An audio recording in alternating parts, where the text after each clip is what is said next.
Sir Robert Walpole was a wise and a benevolent minister, who thought that the happiness and prosperity of a commercial country like ours would be best promoted by peace, which he accordingly maintained with credit during a very long period. Johnson himself afterwards honestly acknowledged the merit of Walpole, whom he called a fixed star, while he characterized his opponent Pitt as a meteor. But Johnson's juvenile poem was naturally impregnated with the fire of opposition, and upon every account was universally admired. Though thus elevated into fame, and conscious of uncommon powers, he had not that bustling confidence, or, I may rather say, that animated ambition which one might have supposed would have urged him to endeavour at rising in life. But such was his inflexible dignity of character, that he could not stoop to court the great, without which hardly any man has made his way to a high station. He could not expect to produce many such works as his London, and he felt the hardships of writing for bread. He was therefore willing to resume the office of a schoolmaster, so as to have a sure, though moderate income for his life; and an offer being made to him of the mastership of a school, provided he could obtain the degree of Master of Arts, Dr. Adams was applied to by a common friend, to know whether that could be granted him as a favour from the University of Oxford. But though he had made such a figure in the literary world, it was then thought too great a favour to be asked. Note.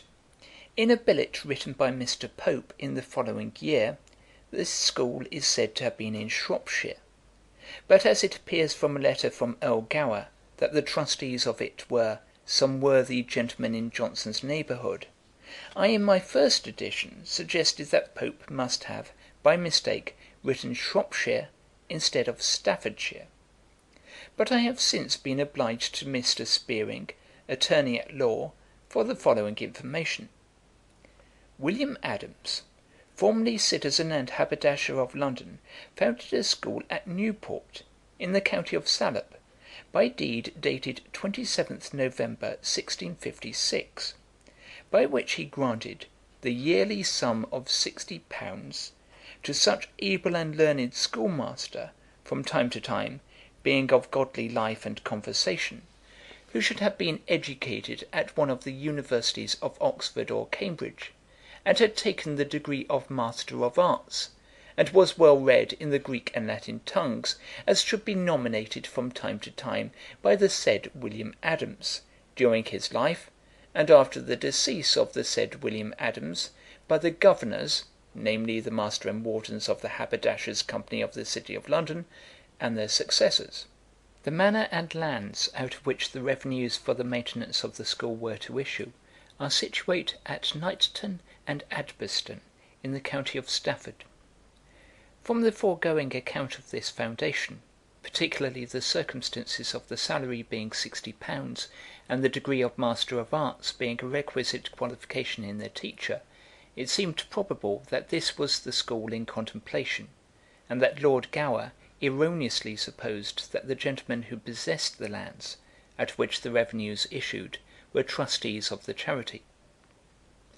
Such was probable conjecture, but in the Gent Mag for May 1793 there is a letter from Mr. Henn, one of the masters of the school of Appleby in Leicestershire, in which he writes as follows: "I compared time and circumstance together, in order to discover whether the school in question might not be this of Appleby. Some of the trustees at that period were worthy gentlemen of the neighbourhood of Lichfield. Appleby itself is not far from the neighbourhood of Lichfield. The salary, the degree requisite, together with the time of election, all agreeing with the statutes of Appleby. The election, as said in the letter, could not be delayed longer than the 11th of next month, which was the 11th of September, just 3 months after the annual audit day of Appleby School, which is always on the 11th of June, and the statutes enjoin, ne ullius praeceptorum electio diutius tribus mensibus moraretur, etc. These I thought to be convincing proofs that my conjecture was not ill-founded, and that in a future edition of that book the circumstance might be recorded as fact.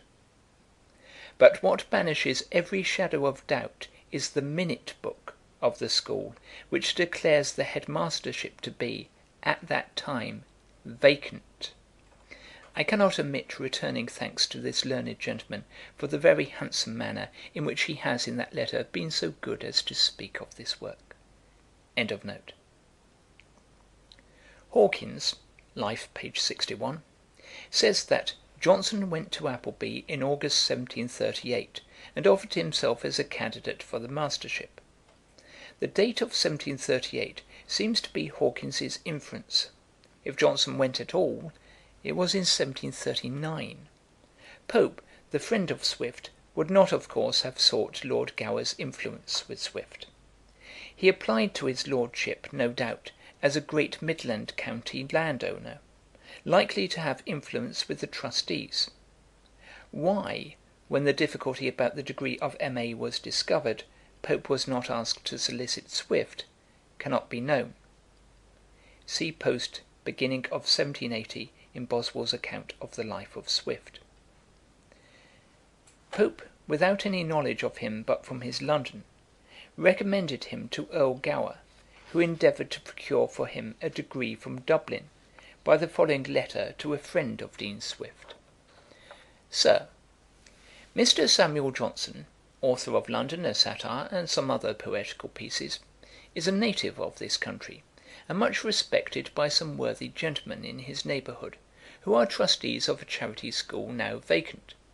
The certain salary is £60 a year, of which they are desirous to make him master; but, unfortunately, he is not capable of receiving their bounty, which would make him happy for life, by not being a Master of Arts, which, by the statutes of this school, the master of it must be.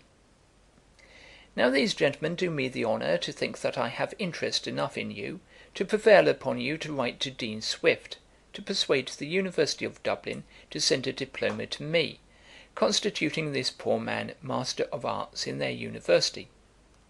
They highly extol the man's learning and probity, and will not be persuaded that the University will make any difficulty of conferring such a favour upon a stranger, if he is recommended by the Dean. They say he is not afraid of the strictest examination, though he is of so long a journey, and will venture it, if the Dean thinks it necessary, choosing rather to die upon the road than be starved to death in translating for booksellers, which has been his only subsistence for some time past. I fear there is more difficulty in this affair than those good-natured gentlemen apprehend, especially as their election cannot be delayed longer than the 11th of next month.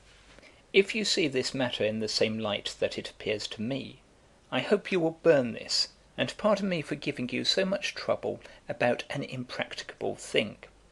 But, if you think there is a probability of obtaining the favour asked, I am sure your humanity, and propensity to relieve merit in distress, will incline you to serve the poor man, without my adding any more to the trouble I have already given you, than assuring you that I am, with great truth, Sir, your faithful servant, Gower.